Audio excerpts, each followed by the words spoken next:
Guys, hope you are fine. आप स्वस्थ होंगे, मस्त होंगे, खुश होंगे। आज हम एक बहुत बड़ी महामारी के बारे में बात करने वाले हैं जो हमारे समाज में काफ़ी समय से मौजूद है, लेकिन हमें समझ नहीं आ रहा है। लेकिन अब इसकी थोड़ी अवेयरनेस बढ़ रही है, लेकिन पूरी तरह से फिर भी इसकी समझ नहीं है। तो हमें इसके बारे में, मुझे लगता है, बात करना बहुत ज़रूरी है।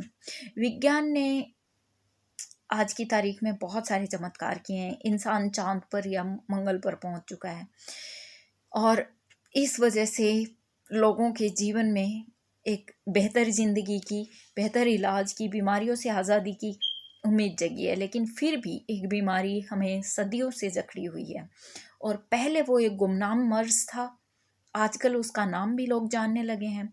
इसका इलाज लेकिन अभी तक मैसर नहीं है।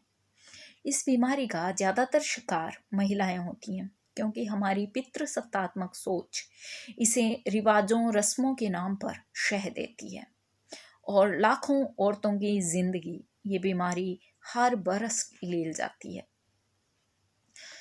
कई बार आहिस्ता आहिस्ता ये अपने शिकार को मार देती है और कई बार दिल का दौरा या खुदकुशी के रूप में सामने आती है। मगर अधिकांशतः न तो इसका कोई साक्ष्य या एविडेंस पीड़ित या विक्टिम के पास होता है और न ही इसकी कोई समझ, और समझ भी जाए तो इलाज मौजूद नहीं है, क्योंकि इस बीमारी से शारीरिक कमजोरी बाद में आती है। अन्य बीमारियों के रूप में पहले पीड़ित जो है परेशान हो जाता है, और इससे भी पहले होता है जज्बाती और नफ्सियाती हमला, और ये जज्बाती और नफ्सियाती जख्म खाकर पीड़ित जो है जिंदगी पहले ही हार चुका होता है। इसका न कोई इलाज अभी है, न सहायता के रूप में कोई सहायता समूह वगैरह इतने ज़्यादा बने हैं, न कोई दवा है, ना समझ है।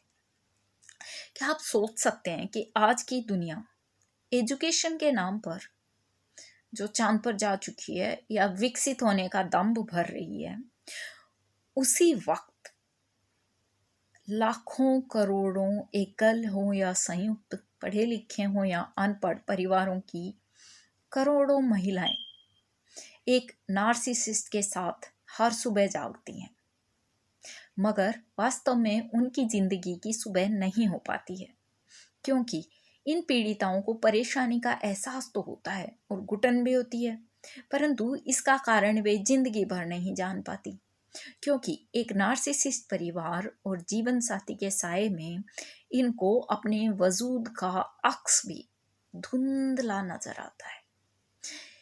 इसके जज्बात, इस पीड़ित के जज्बात को इतनी बार और इतनी बुरी तरह से झकझोर दिया जाता है कि वो अपने वजूद की हकीकत पर भी शक करने लगती है।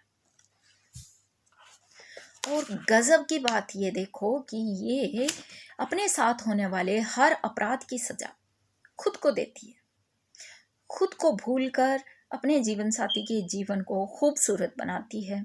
हर संभव तरीके से मोहब्बत के नाम पर, प्यार के नाम पर खुद को दिन में 1000 बार तोड़ती है, बिखेरती है, फिर दोबारा जोड़ती है कि शायद अगला दिन उसके लिए भी महफूज हो, अलग हो। पर उनकी जिंदगी की बदसूरत और तल्ख हकीकत कभी नहीं बदलती।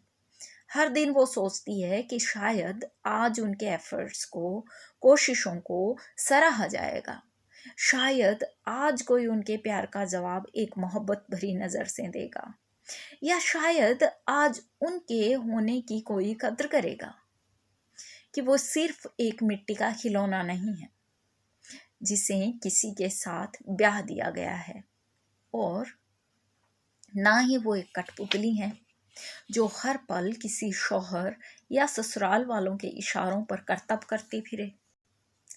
वो इसी आस में रहती है कि शायद आज कोई उसे समझे कि वो भी एक जीती जागती सांस लेती इंसान है।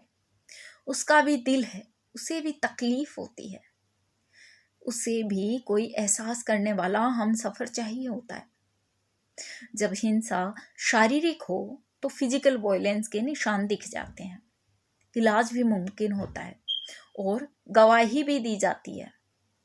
परंतु जब जख्मों को कोई कैसे दिखाए, उन जख्मों को कोई कैसे दिखाए जो रूह पर लगे हैं, बार बार एक औरत को ऐसे ही होता है या हर मर्द ऐसे ही करता है, ये तुझे मारा तो नहीं कहकर वापिस उसी जहन्नुम के आग में झुलसने को छोड़ दिया जाता है, या यूं कहें कि मजबूर किया जाता है। और इंतहा तब होती है जब ये झुलसी हुई जो रूह है वो कोर्ट या डॉक्टर तो छोड़ो, उसके अपनों को भी नजर नहीं आती। इस पर उसे बार बार जताया जाता है कि मसला उसी के साथ है या वो खुद ही मसला है, वो ही नाकाफी है, वो ही पागलपन की शिकार है, या उसकी बात का जो जिक्र है वो यकीन करने योग्य नहीं है, या ये सब गैर जरूरी बातें हैं या इन्हें इग्नोर किया जा सकता है। तब वो एक दिन खुद को ही इग्नोर करना शुरू कर देती है और इस जहनी अजियत से उकताकर एक दिन वो खुद भी यकीन कर लेती है कि वो नाकाफी है या मसला उसी के साथ है या उसका ही कसूर है, उसी की किस्मत का कसूर है, वो ही मोहब्बत के काबिल नहीं, वो ही हर सजा की हकदार है। और ये तब तक चलता है जब तक कि वो मर ना जाए, और मरने के बाद दूसरे लोग उस पर, उसकी काबिलियत पर, उसके चरित्र पर उंगलियां उठाते हुए जरा भी हिचकिचाते नहीं हैं। और वो नार्सिसिस्ट जिसने इस पीड़िता को एक्सप्लॉइट किया होता है, उसका जीना मुहाल किया होता है, आराम से बेचारा या विक्टिम बनकर सहानुभूति बटोर रहा होता है और दूसरे शिकार की टोह में आगे बढ़ जाता है। इस तरह सारा समाज और सिस्टम ये सब भूलकर आगे चल देता है और फिर से नई कहानी दोहराने के लिए कहीं दुनिया के किसी और कोने में, कहीं किसी और घर की चार दीवारी में, फिर ये कहीं सिसकियां लेती है कहानी। फिर से कोई ना करता जुर्म की सजा पा रहा होता है, ना कोई सुनता है, ना कोई समझता है, ना कातिल को या उसके परिवार को या उसको शह देने वालों को, समाज को कोई सजा मिलती है। ये एक ऐसी जंग है जो पीढ़ी दर पीढ़ी हर तबके की महिलाएं लड़ती आई हैं और लड़ रही हैं आज भी, पर ना कभी इसका आगाज हुआ है, ना कभी इसके आगाज का ऐलान हुआ है, ना ही इसके अंत का होता है। और ये जो अंतहीन बीमारी है या जंग है, इसका ना कोई प्रमाण है, ना इसके लिए कोई सजा मुंतकिल की जाती है, सजा का प्रावधान भी नहीं है। और ज्यादातर घरों में ये बहू या पत्नी को कंट्रोल करने के हरफों के रूप में अपनाई जाती है। इस क्रूर हिंसा की चित्कार परिवार की शाबाशियों की तालियों के नीचे दबा दी जाती है। शाबाशी उस शोषणकर्ता को, उस नार्सिसिस्ट को मिलती है कि तुमने अपनी वाइफ को कंट्रोल कर लिया या अपने हस्बैंड को कंट्रोल कर लिया। और इस पर जुर्म ये कि उन्हें ये सब बोलने की भी इजाज़त नहीं है पीड़ित महिला को, और कोई हिम्मत करके अगर बोले भी तो लोग उस बेटी या औरत को नोच खाने को आ जाते हैं। और इस वजह से वो बजाय अपने खिलाफ होने वाले जुर्म के खिलाफ आवाज उठाने के, अपने आप को चुपचाप कोसते हुए इस जिंदगी को खामोशी से अलविदा कह देती है। और न कोई इस पर गौर करता है, न ही जिक्र करता है, क्योंकि जिक्र के लिए वक्त मुकर्रर चाहिए और समझ भी, और समझ के लिए जहन पर थोड़ा जोर डालना पड़ता है, धैर्य रखना पड़ता है, जो किसी के पास नहीं है। पता है ये सब क्यों होता है? क्योंकि वो असमंजस में रहते हैं। ये जो पीड़ित होते हैं वो असमंजस में रहते हैं। Trauma bond, love bombing, gaslighting, fear obligation, guilt, इन सब का चक्रव्यूह या विसियस सर्कल चलता रहता है। क्योंकि पहले उसको इतना ज़्यादा प्यार जताया जाता है, इतनी ज़्यादा केयर जताई जाती है कि उसे लगता है दुनिया में बस इससे अच्छा इंसान कोई नहीं है। उसके बाद में उस पर जुर्म इंतहा होती है। स्पेशली फिजिकल वायलेंस नहीं होता, मेंटल क्रूअलिटी या इमोशनल या फाइनेंशियल जो क्रूअलिटी होती है। और उसके बाद में उसको गिल्ट ट्रैप में डाल दिया जाता है। फिर वो ट्रॉमा बॉन्ड में जकड़ जाती है कि मुझे वो पहले वाला बंदा चाहिए जिसने मुझे इतना प्यार किया था। वास्तव में वो एक ट्रैप था, जैसे चूहेदानी के जैसे एक ट्रैप था। और ये फिर चलता रहता है। एक तरफ पीड़ित को मेंटल पीस चाहिए, शांति चाहिए, और दूसरी तरफ एक्सप्लॉइटर की दी हुई झूठी उम्मीद जो उसने पहले दी होती है वो चाहिए होती है। उसे फिर उम्मीद होती है कि नहीं, शायद वो अच्छा इंसान था। फिर कंफ्यूजन में रहती है कि ये इंसान का असली चेहरा ये था या ये था। और ये अंतर्द्वंद चलता रहता है। इसमें हर प्रॉब्लम का दोष वो खुद को देने लगती है और दोषी को छोड़कर जाने का एहसास भी उसे गिल्ट ट्रैप में ढकेल देता है कि उसकी गलती है, फिर वो उसको छोड़ के कैसे जाए। और मानसिक शोषण के कारण उसका आत्मविश्वास इतना कमजोर हो जाता है, इतना ज्यादा कमजोर हो जाता है कि वो अकेले रहने से डरने लग जाती है, सहम जाती है।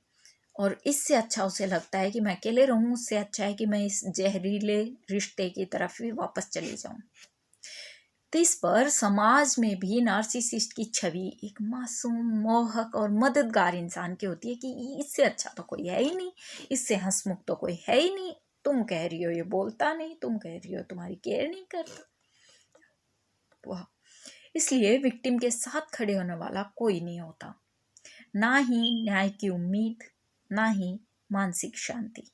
इसी जद्दोजहद और समझ पाने की, कन्फ्यूजन से निकलने की उधेड़-बुन में अच्छी खासी एक इंसान गुमनामी में तबाह हो जाती है। और फिर हमारी पितृसत्ता तो है ही, उसे शाबाशियां देने आ जाती है कि वेरी गुड, बहुत अच्छा काम किया।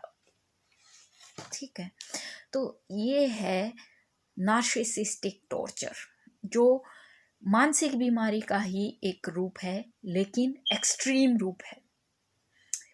तो इसमें विक्टिम को पता नहीं होता कि उसके साथ क्या हो रहा है। जो कर रहा होता है, जो इस मानसिक बीमारी का पीड़ित होता है, जो ये क्रूरता करता है, उसे पता होता है कि वो क्या कर रहा है, क्यों कर रहा है।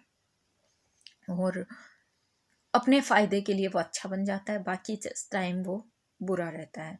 और इस पर एक और मतलब गजब बात यह है कि सिर्फ उस चार दीवारी के अंदर रहने वाले बंदों को, मतलब दो ही बंदों को, उसके जीवन साथी को सिर्फ पता होता है कि वो बंदा कैसा है। बाकी किसी को उसकी असलियत नहीं पता होते। बाकी सबके लिए वो बहुत अच्छा होता है, बहुत ही सोशल हेल्पर ऐसा होता है। तो अगर आपके साथ या आपके जानने वाले के साथ ऐसा हो रहा है, अगर आपको कोई बताने की कोशिश करे और आप उस पर यकीन ना कर पाए, तो आप थोड़ा रुक कर सोचें कि ये भी हो सकता है। हो सकता है कि सामने वाला इतना दुखी है तो वो सच ही बोल रहा हो। हाँ, कई बार हो सकता है लोग इस चीज़ का फ़ायदा भी उठा लें, गलत भी। लेकिन आज की तारीख में बहुत सारे ऐसे, जैसे मेरे सर्कल में 7-8 केस मैंने ऐसे देखे हैं।